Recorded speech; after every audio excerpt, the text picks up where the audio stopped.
Pour l'instant, l'Organisation mondiale de la santé, le banditisme international, voudrait tester le niveau d'obéissance des peuples, d'où l'exigence de confiner.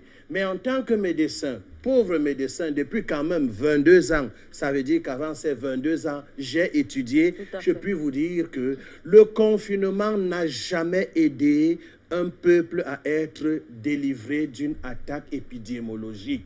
Au contraire, en vous confinant, il existe ce que j'ai expliqué dans une conférence, l'inceste viral.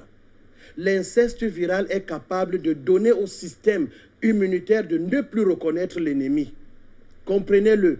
Tandis que le déconfinement, la circulation, crée une immunité collective dont par des divers contacts, et sachez que les microbes ne sont pas nos ennemis, c'est le terrain qu'il faut protéger.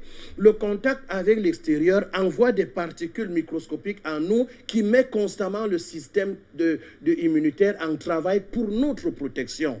Ça, je pourrais revenir là-dessus parce qu'il va falloir revenir à la vraie immunité et non les bêtises qu'on nous met aujourd'hui dans des facultés de médecine, transformant des médecins en agents très dangereux. Parce que je vous assure, même le fait de vous asphyxier là, avec les masques, c'est pour vous fragiliser. Ça fait 50 à 60% de votre gaz carbonique qui revient dans votre intérieur. Et pendant ce temps, vous faiblissez parce que l'énergie amplifiée ou bien gérée par une bonne oxygénation du corps n'est plus là du tout. Mais les médecins réciteurs de cours, malheureusement, ne vous en parlent pas.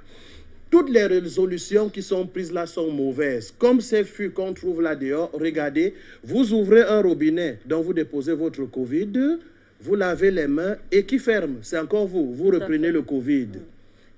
Autant d'imbécilité qui démontrent qu'il n'y a pas eu concertation scientifique, mais une histoire politique décidée un certain jeudi, le 12 mars en Belgique, et les Africains ont copié-collé dans une sorte de folie qui dérange même parce qu'il suffit de réfléchir comme le patriarche disait tout à l'heure pour comprendre qu'on imbécilise les gens. Donc 50 personnes, le virus se calme. En tout cas, j'ai vu dans les restaurants, tout le monde entre, il baisse, il met en berne son masque.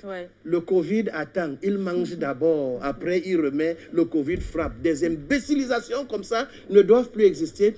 Et les gouvernements africains doivent consulter leur peuple. Ce n'est pas un ministre de la Santé ou un ministre, premier ministre, qui viendra s'adresser aux enfants, parmi lesquels les médecins, comme si nous sommes encore à l'époque où on va nous fouetter si on n'obéit pas au pouvoir, qui doit nous rendre compte et doit nous consulter. On imbécilise les gens comme ça et le monde nous observe comme une Afrique idiote pour qu'une organisation mondiale de la santé vienne nous raconter les histoires.